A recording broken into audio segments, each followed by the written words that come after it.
Sungai Latabu banyunya dalam, Pacalabui di Sungai Asam. Jadi inilah yang disebut dengan Banjar Arkais. Begitu lama ini Banjar Arkais bertahan begitu dengan segala unsur lama. Ya tadi ada unsurnya, unsur lokalnya. Ya katakanlah orang Hulu mau kada mau itu ada, artinya ada memang unsur dari orang-orang yang tinggal di daerah perbukitan sekarang. Orang Batang Banyu mau kada mau, orang di apa namanya di Batang Banyu ada unsur Ngaja, ada unsur Manyan ya gitu. Iya kan?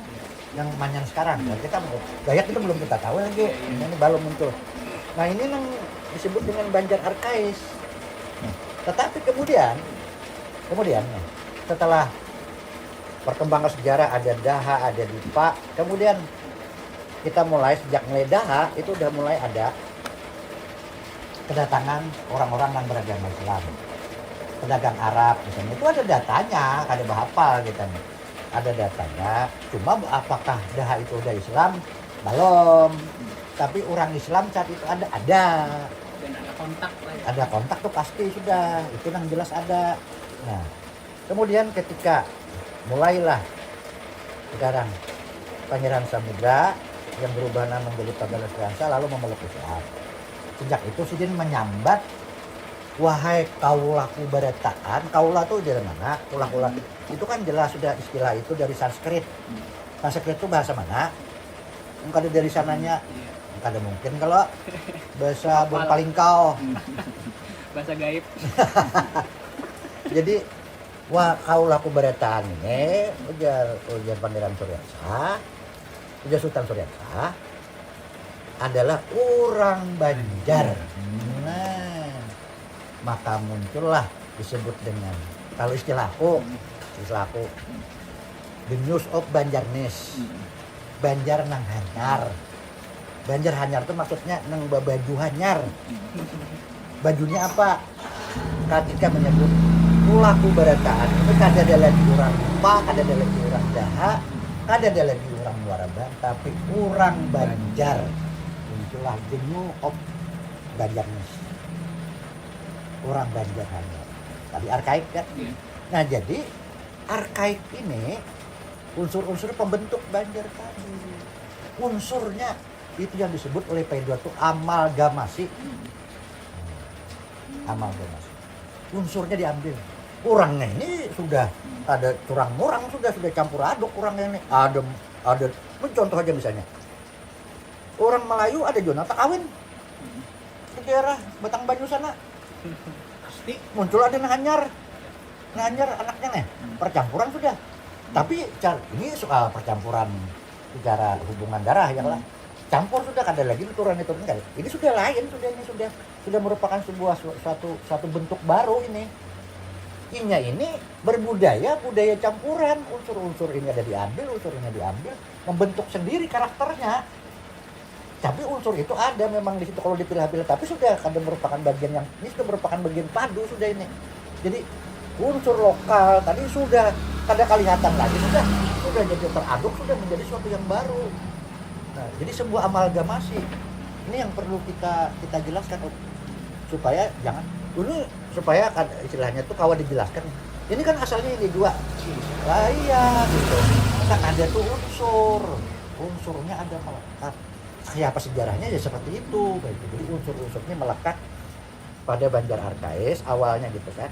Ya melekat pada Banjar yang disebut Banjar sekarang atau the new of Banjarness tadi, Banjar yang hanyar ketika sudah disambat. Tapi yang ini memang belum ada istilah Banjar, belum. Yang tadi cuma kita kalau melihat sejarah bahwa inilah sebujurnya cikal bakal orang Banjar Wahine nih. Ada mungkin bang ujuk-ujuk ada orang Banjar kayak itu aja. Harus ada proses dong. Nah, sejarah itu kan melihat proses. Nah, proses yang terjadi. Kadang mungkin ujuk-ujuk Banjar kayak gini. Lalu kita ambil sederhananya aja lah. Banjar asalnya ini. Kan bisa begitu rupa kita kayak belajar matematik. Ada proses yang panjang secara evolusioner membentuk apa yang disebut dengan Banjar sekarang. Nah, itu. Jadi tadi itulah yang disebut dengan amalgamasi. atau bahasa lainnya di tungku sajarangan. Nah, Melting pot lah. melting pot bisa juga. Jadi Bahasa Sungai Tabuk. nah, jadi kayak gugudoh nih kan ada pisang, ada ada galapung, Sedikit uyah. uyah. Nah, munnya anak sedikit anu udah gelombok sing bapadas. Umpama kan diaduk. Nah, inilah nangarannya melting pot, inilah nangarannya amalgamasi. Nah, jadi Jujuk datang misalnya lah mengarasi ini gelapung. Nah, kada kawa lagi gugudoh sudah. Ini gelapung jar. Ini pisang gugudoh. ya. Nah, kawa Bahwa juga. gelapung jadi unsur, iya. Ya. Iya. Dan gugudoh ini kan ada ujuk-ujuk langsung jadi gugudoh. Iya, ada tangan nang luyuh di situ. Cipratan minyak. Ah. Ya tadi kita menyimpang sedikit lah. Iya. Tapi kan masih dalam konteks. Iya, Nah. ini supaya jelas aja Jelas. sih. Iya, masih dalam Supaya- konteks. Supaya menghindari pertanyaan-pertanyaan yang membuli kita awal lagi. Kan Artinya nang mucil kayak ini. nah, kalau kita ini kan sebujurnya kan ada hendak nong ini yang paling bujur kada jual Ada. kan. Cuma kita ini data yang kita jajarkan ya kayak ini tadi kisahnya data kadang nang ujuk-ujuk jadi datun ini ku kayak ini kaya tapi kita nang bubuhan kita ini justru nang dari datun ini itu awal aja Iya. hanyar informasi ngarannya. Nah lalu ada ngarannya kita itu riset. Iya. Nah nang dari informasi datun ini tadi kita riset apakah ini memang punya data punya bukti kada. Verifikasi. Nah, itu nang buan pelalah nih kan itu sebujurnya nang berduduk nang kayak ini nih, memandir nang kayak itu. Ya kalau lah. Eh, Nah. Nah, baik. Jadi kita sudah ketemu Banjar Muara karakternya. Lalu sekarang ini memang sifatnya mobile sudah. Nang ciri-ciri orang Banjar Muara tuh kada kawal lagi disambat jadi muara sungai. Wah ini kada pasti sudah bergerak kalau sudah. Tapi kebiasaannya masih membawa gaya mentalitas Banjar Muara. Misal keterbukaannya, akomodatifnya nya tetap itu walaupun kada berbeda lagi di Muara karena banyak perumahan utai mungkin nya bagiannya di Karangimpan situ apalagi di Muara Sungai kada lagi kalau. Nah, lalu tapi mentalitasnya sebagai orang yang terbuka, akomodatif kan kayak itu kalau Ya. kemudian mudah berinteraksi dengan orang, terbawa terus kemana-mana sebagai mentalitas orang Muara. Nah, itulah yang disebut dengan keunikan dari kelompok Banjar Muara tadi. Lalu secara ekonomi pulang utai, orang Banjar Muara itu lebih menguasai pada bidang ekonomi perdagangan, bisnis. Iya. Nah, karena memang daerahnya memang daerah bisnis, dari pusat-pusat ekonomi bisnis, pusat-pusat Kalau lelang bisnis. tadi. Iya. Jadi datang dulu sungai misalnya kan orang bawa jaring misalnya kan. Sahamnya bawa jaring.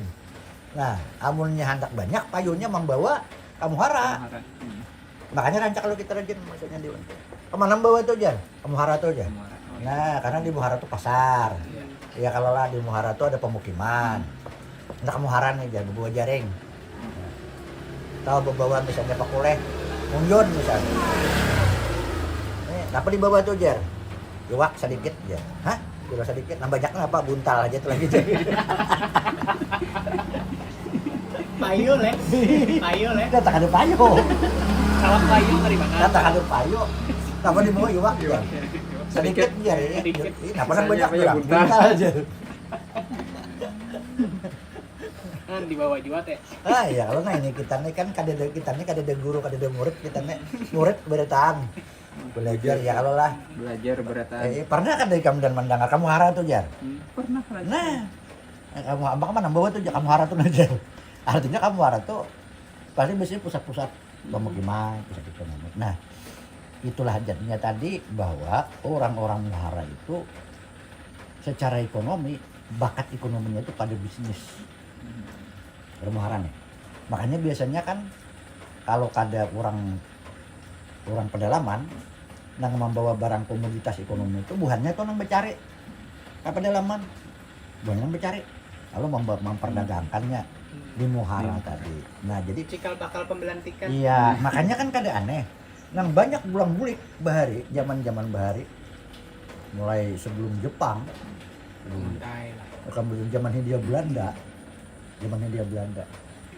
itu banyak kan orang Banjar sampai beredak pinak ini ada nama-nama kampung sama kampung kita Karena ada yang misalnya ada orang yang punya sekampungan maasah batu aja gawian di Jawa Timur nih. Nah itu terusnya memang banyak buat mata pura, buat muhara. Nah betul nang banyak begawe di pelabuhan, ya buat muhara juga di Surabaya nih. Nah di Semarang kayak itu juga. Itu menunjukkan bahwa orang muhara itu mudah kayak itu, mudah melakukan aktivitas. Nah lalu berikut sekarang. Inilah yang menjadi ciri orang muhara. Nah kayak pot, ada lagi kot yang ditambahiakan kira-kira ada yang dadangaran di luar kita bahas di sini tentang muhara nih, Banjar Muhara dulu. Ada wani mana kan dasar-dasar kita nang kita tambahi ya. Kalau kadang maksudnya dadangaran di luar. Tadi kan sudah kita tadi tentang pengistilahan, pendayakan sudah kita tadi amalgamasi. Nah jadi inilah sebetulnya ciri jadi bukan berarti perbedaan. Jadi keunikan yang dimiliki oleh kelompok Banjar Muhara tadi. Kemudian Banjar Muhara ini unsur sinkritisnya itu agak tipis karena tergerus karena akomodatifnya tadi. Lalu yang paling menonjol apa? Yang paling menonjol itu pada Islamnya, menonjol benar di Banjar Muhara nih. Makanya selain penduduk banyak, masjid langgar bilang halat. Ada sampah sapal lah. Balak dua rumah. Ada dua rumah masjid. Ada nang Bandung sebuah tuh ada orangnya yang atau ke sebelah situ saking rapatnya nih. Jadi tingkat keberagamaannya itu religiusitas dalam hal ini Islam.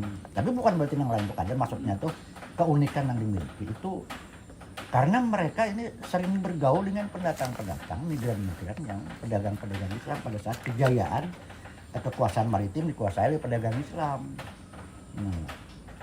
Jadi sehingga ketika pencanangan tentang kerajaan Banjar disebut bahwa agama resminya itu ya Islam. Nah kan di Muhara tuh kan pencanangan itu. Ada yang di misalnya Durian Punggal, misalnya mendeklar kan gak ada. Ya langsung mendeklar di daerah Uin sana. Nah lalu mereka ini memang keunikannya itu pada religiusitas agamis. Nah itu cirinya. Jadi naik haji bener kan? Banjar Muhara. Nah karena memang secara ekonomi mereka memang berkecukupan tanda petik ya itu kan. Nah berkecukupan di daerah sentral bisnis kawasan sungai. Itu ciri yang menonjol. Lalu ini kan kadang membuat sebuah pemisahan, ada. Jadi jangan pulang kan ada nama nafsir sederhana benar lalu pemisahan Banjar enggak, pengelompokan. Dan ini orang sejarah itu kan ketujuh melihat yang unik. Ciri ilmu sejarah itu melihat keunikan supaya bisa mengenali tiap-tiap keunikan itu. Jadi perbedaannya gini kan. Kalau sosiologi misalnya atau antropologi itu kan melihat keumuman general melihat umum. Jadi ini lihat yang umumnya mana lalu disamakan sama, oh ini samanya, lalu ini yang sama itu yang diambil. Kalau orang sejarah kan ada yang uniknya ini, oh ini unik kan ini ada di sini, ini ada di sini, sehingga yang unik ini yang membeda. Kalau umum kan kalau melihat kita karena sudah jadikan satu jadi seragam. Jadi istilahnya orang sejarah itu melihat keberagaman sebagai sebuah keindahan. Nah, kalau seragam itu malah orang sejarah jenuh. Abang beretaan, hijau bawahnya beretaan, baju abang beretaan bawahnya hijau, sepatu kuning. Sepatu kuning kenapa tuh sepatunya kuning? Anak-anak kita ayam lah. Kontras benar. Lalu karaban girang misalnya, kontras benar kan. Nah, jadi itu adalah di dalam kajian orang sejarah. Jadi kalau orang sejarah yang melihat keunikan itu memang dasarnya memang kayak itu. Dasar kajiannya. Nah itu Muhara. Cuma mungkin bergeser lah. Kan tadi kalau buhan yang di Muhara tadi buhannya relatif lebih handal dalam ekonomi, itu relatif lebih terbuka terhadap perubahan. ada pergeseran mungkin ke sekarangnya lah yang lah kalau mungkin karena ada hubungannya kayak ini lah ya, pemindahan jalur transportasi dari air ke darat waktu Belanda. Ya. Jadi yang awalnya transportasi favorit ini di sungai, saat Belanda memindahkan itu, akhirnya mereka ini jadi terpinggir nih. Nah, diteruskan ke sininya ke pembangunan era Wahini, pembangunan kita kada berorientasi sungai. Iya. Jadi lalu yang di pinggir-pinggir sungai di sekarang ini, maksudnya di sekarang inilah, Iya. di sekarang ini supaya maksudnya mencegah ini aja sih, mencegah pertanyaan yang muncul lagi deh dari yang melihat kesekarangan aja. Kan kita wah ini banyak pertanyaan tuh yang melihat sekarangnya aja tanpa melihat prosesnya. Kenapa wah ini justru yang di pinggir-pinggir sungai ini justru tinggal secara ekonomi relatif ulun, kalau ulun sih palalahannya kan kada banyak dan kada panjang dan kada luas juga sih yang dijelajahi. Kada luas ngapang sampai ke ujung Sungai Pinang gitu.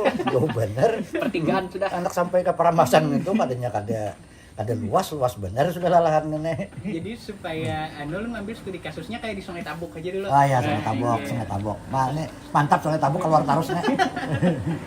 Branding. Ya. Jadi amunnya di wajah ulun itu ya di Sungai Tabuk itu kalau di sekarangnya secara ekonomi mungkin relatif lebih di bawah sedikit lah daripada yang di jalur-jalur jalan utama. Kalau yang di sekarang ini bujur lah itu mungkin ada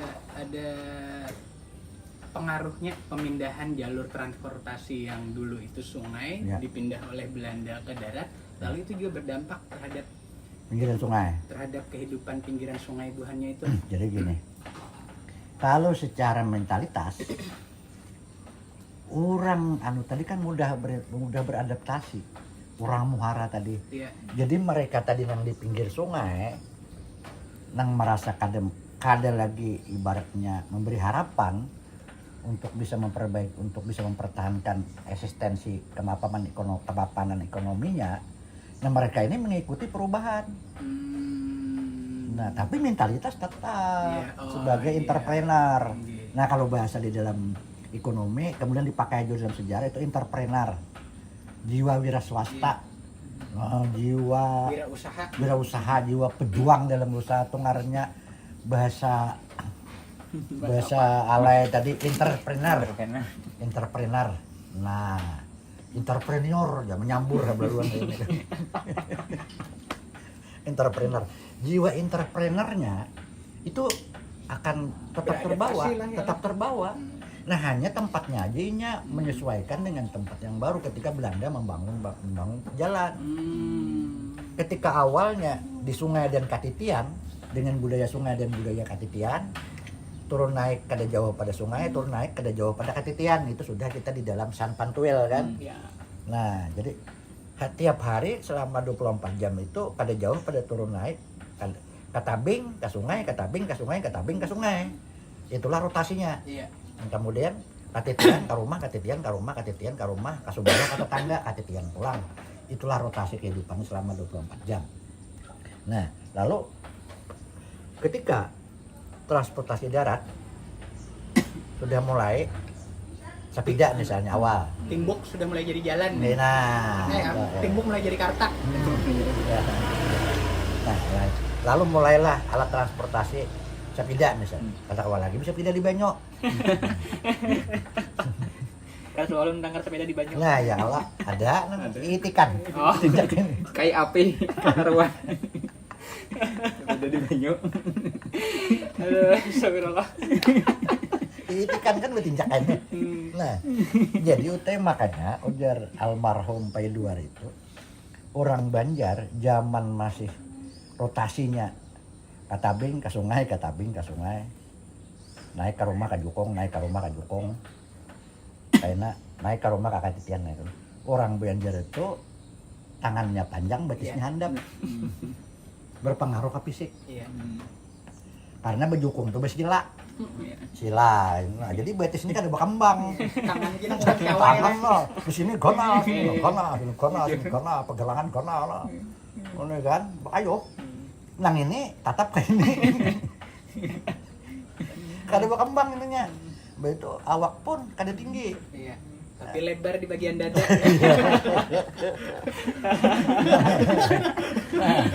Makanya Majapahit luar orang Banjarbahari waktu zamannya itu masih ke sungai Katabing, ke Jukung, ke rumah orang Banjar tuh rendah-rendah. Batis tahandap, ada proporsional lawan Iya. tangan. Nah kayak itulah orang Banjar. Tapi setiap ada jalan terjadi kayak Jepang juga. Jepang kan terkenal kan berkulit kuning, bertubuh pendek. Iya. Wah ini ada lagi. Jarang melihat Jepang bertubuh pendek, lihatnya main badminton tuh. Saling tinggian, anak parak 2 meter, masuk lapangan, anak santok lawang. Bincul deh hubungannya kan, takut kurangan burung. Ada lagi orang-orang Jepang rendah-rendah, kayak itu juga orang Banjar. Apalagi setelah nutrisi makin membaguskan nutrisi kan. Nah kemudian game banyak, terus juga meninggikan awak kan. Ini ada juga nah, bergantung meninggikan awak bergantung. Pampiannya parut kan tahu lor. Parut ke bawah tahu tadarudu. Tadarudu. Kalau awak bertinggi parut kan tadarudu turun. Nah, jadi itulah teh. Jadi bagaimana itu perubahannya? Jadi perubahan tempat tinggal ya. Ada lagi ketujuh di pinggir sungai. Artinya tuh ada lagi pilihan utama itu. Bagian dari adaptasi ya lah. Ya karena mereka mampu Iya. beradaptasi dan akomodatif terhadap perubahan. Tapi keunikan yang dimiliki sebagai entrepreneur naik tadi ke tempat Tenganyar. Justru itu membuktikan entrepreneurnya buahannya lah. Contohnya misalnya ketika dahulunya berdagang tanggoy, berdagang kajang di pinggir sungai. Wah ini berpindah rumahnya ke pinggir jalan, berdagang tangguh, berdagang kajang di pinggir sungai, di pinggir jalan pulang, di pinggir timbuk pulang, kan gitu lah. Tapi jiwa sebagai entrepreneur, sebagai pengusaha wira swasta tetap terbawa. Kemudian keterampilan berkomunikasi sebagai entrepreneur tetap dimiliki. Pengangguran, ngapa cel, dicari cel, jangan pengen cari cel. Silahkan kakak. Ayo kakak, ya kayak gitu kan. Ayo kakak, ada baju yang baru kakak. Ya. Kakak. Itu kan, amun kita nganu kan cupan-cupan dah. Iya. Karenyam. Kian. Amun orang kok pas orang Banjar tuh kan. Yo kakak, di soto kakak, soto Banjar asli. Bapukah ya kan. Nah, itu kan orang Banjar. Jadi begitu mereka familiar gitu. Nah ini adalah bagian dari mentalitas orang. Ini harus kita pahami. Iya lah. Iya. Ya, artinya dalam konteks hidup bermasyarakat, bersosialisasi, kita paham. Mereka dilahirkan memang sebagai seorang entrepreneur dengan budaya entrepreneur gitu, dengan tradisi entrepreneur. Nah inilah yang tadi Kang Daud tadi. Kayak apa mun ke darat terpinggirkan kada, mereka berpindah ke pinggir jalan ke tembok. Jiwanya tetap terbawa di situ, membuka warung soto, membuka warung pacal, nah membuka paisan paten gitu. Tapi jualannya tetap dengan gaya sebagaimana orang Muhara yang familiar. Karena itu mentalnya sudah. Mentalnya, jadi mentalnya terbawa. Jadi mental ini dimanapun mereka berada, karena itu mentalitas sifatnya mobile, bergerak, mengikuti orangnya, maka itu terbawa juga. Gitu. Nah, walaupun sudah dibangun jalan, mungkin di sungai ada pilihan lagi gitu. Tapi kan masih ada orang yang eksotiknya sungai gitu. Masih bertahan dengan eksotisme sungai, bangun warung di pinggir sungai gitu kan, kafe di pinggir sungai. Nah, bagi mereka yang senang berselancar, katakanlah gitu kan, bernostalgia dengan kehidupan sungai, itu menjadi pilihan. Dan itu mereka-mereka yang tadi orang sungai, tadi contohnya kayak di Kampung Melayu misalnya kan, mereka masih membangun warung-warung, kafe-kafe di pinggir sungai. Kemudian orang-orang di Mantuel situ dengan membangun rumah rakit sebagai bagian dari kehidupan sungai masa lalu kan. Nah tetap aja, karena walaupun ini udah ada jalan, sungai belum mati 100% memang. Karena kita ini memang sungai. Kalau kita misalnya naik motor terabang, kelihatan bener tuh. Di Iya. bawah ini lah sungai-sungai aja. Sungai Tabuk pada kelihatan nih saya. Jenang bukan kami kandangan tuh, Banjar. Lalu diulin. Banyak bener deh ya motor terabang. Nya ada tahunnya ada konsep pesawat terbang. Ada di dalam kepalanya. Karena ada usaha melihat kapal terbang bahari kan. Nah, melihat di situ motor aja yang kelihatannya. Banyak banget motor terabang tadi kamu jauh tadi melihat situ. Gelusuran aja jadi motor ada. Nah, ini contoh itu tadi. Baik. Toh dulu tentang Banjar. Nah, Masih ada dua masyarakat yang belum kita bahas. dua Ini lagi. akan panjang karena pembahasan di selanjutnya. Jadi ada masyarakat Batang Banyu yang kita belum penderakan lagi. Masyarakat Pahlawan. Ada masyarakat Poholuan lagi. Nah, untuk kita minuman dulu, kena disambung dulu lah. Iya. Kata Terima dulu. kasih. Ya. Bila ku